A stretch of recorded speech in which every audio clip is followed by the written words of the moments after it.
And now for another view, joining us is Julian Davis, who's been a guest here before, activist and community activist for many years. You were with us last time for an economic development group in the Tenderloin. Correct. In fact, I think you were just beginning at that time. Yeah. Here you are representing, in effect in this program format, why you don't support G, and presumably why you support F. They're sort of married together. For the viewer's sake, who some are already beginning to vote already,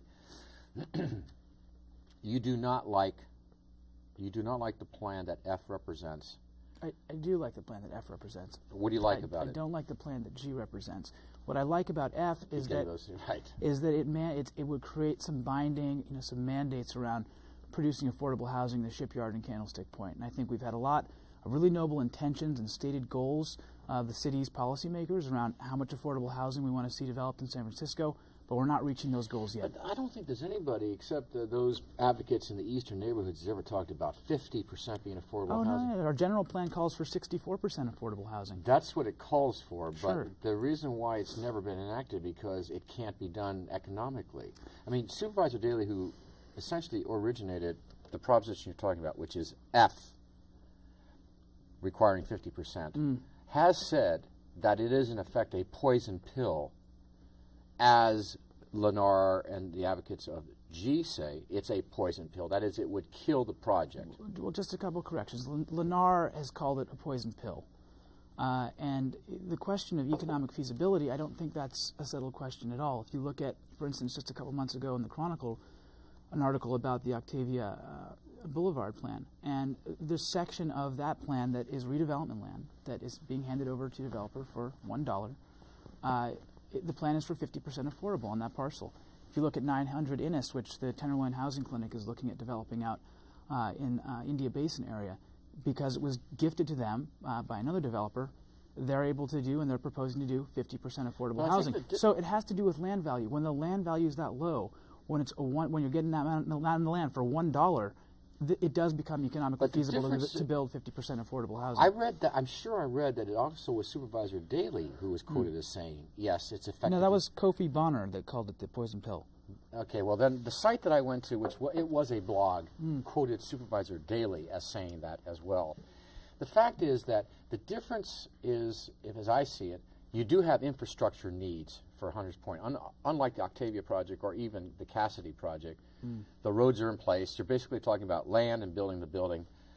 You'd admit that it would have a detrimental impact on G. It would definitely, if Lennar thinks it's a poison pill, maybe that's all that matters. It would effectively kill the project, wouldn't it? I don't think it would kill, developing the shipyard or developing. No, for Lennar to develop it. Potentially, I mean, what it does do is it makes it less possible for Lennar to pull out $300 to $400 million worth of profit instead of building affordable housing. And it's really a question of decadence versus progress. What kind of development do we want in San Francisco? Do we want to build 75% market rate housing for the ultra-rich, or do we want to be able to include working families and include diversity, include teachers who can't afford to live in San Francisco anymore within this community in San Francisco? The infrastructure, for example, the roads, the remediation of toxics, the financing of all of that infrastructure that's not there. Who would finance that? Well, the federal government is subsidizing a lot of the cleanup. I think some of it. Already about $80 million been of $500 million. Right. And I asked Carmen the same thing. I said, where's the money coming for this new park, 350-acre park? That's a toxic dump right now, right? Right. I mean, I think there's methane coming out of the ground. Sure. There's also the tax increment financing, up to $300 million worth of tax increment financing over the close to 800 acres that is being developed. And I think there are creative ways that aren't, I don't think, fully being explored yet. There's bonding options like Melrose bonds and others that allow the developer to work on the infrastructure without having to put that money out of pocket up front at the beginning. But it would I cost think if we get creative with that, and if the city gets really creative, instead of, for instance, selling the land to Lennar for $1 as opposed to, say, selling the development rights and then charging a ground rent to help subsidize building more affordable housing, we could start meeting some of these goals. We could easily meet a 50% affordable goal. Has your group done the analysis to show that alternative means of financing would actually create the infrastructure to finally get something going that for 10 or 15 years has only been discussed over, and you know, because you're in the community, how long has this dialogue been going on that nothing's happened? Do you believe that you have an alternate plan in place? Have you seen an alternative plan to finance the infrastructure? I think if you just look really simply at the amount of profit that Lennar wants to take out of developing the shipyard in Candlestick Point, up to $400 million, it's an easy question of priorities. Profit for a corporation or affordable housing infrastructure for the community. So I think the numbers are there just with that, that basic analysis. I agree that there's obviously some profit out there. What I'm saying is quite large profit. I'm saying to get this 10-year discussion going and the squalor and crime out there that has been there, to get the thing moving, the developers can't come in and start building that affordable housing unless the infrastructure is there. Is there an alternative plan either at the redevelopment agency or within your group that substitutes for Lennar to get the structure for developers to come in and build affordable and non-affordable or high-end housing? There are bonding options for that kind of stuff. There's what's called Mello-Roos bonding, which allows the infrastructure to get paid for later by the property owners, as opposed to having it be paid up front, out of pocket by the developer. I think that's one obvious option. And Lennar talks a lot about having to pay for so much infrastructure, and that's one reason why they put G out there, and they're trying to sort of have this conceptual framework to sort of do things their way. But there's other ways. But why hasn't it happened after 10 or 15? If all those options were available to begin the process of creating an exciting project there and at Candlestick Point, why did it not happen without a Lennar? I think in some ways it could be a lack of creativity on the city's part and on our part. I mean, in a way, you think about this is a huge swath of land, 800 acres close to, with the plan to just sort of give it to one entity and have them do what they will with it. I mean, wouldn't it make a lot more sense to have a sort of eclectic style of development in San Francisco that really meets our community's needs, as opposed to having the profit margin of one corporation be motivating the plan? There's affordable housing developers. There's all sorts of developers that could be developing that land out there, as opposed to a for-profit housing developer with a horrible track record in other parts of the country, with a horrible track record here in San Francisco. I mean, look, are we honestly thinking that Lennar is going to stick to this conceptual framework that they've even put out there, when on Parcel A, where they were supposed to build rental housing and reneged on it, right? The community was completely betrayed, and with the dust mitigation, complete failure to monitor and mitigate dust out of Parcel A. So here you have a company with a horrible track record who says we want to build all this affordable housing, we want to build all these jobs, we want to. The development agency, who was responsible for Lennar not building what they were supposed to? Was that the board's responsibility? Sadly, it was both Lennar and the board.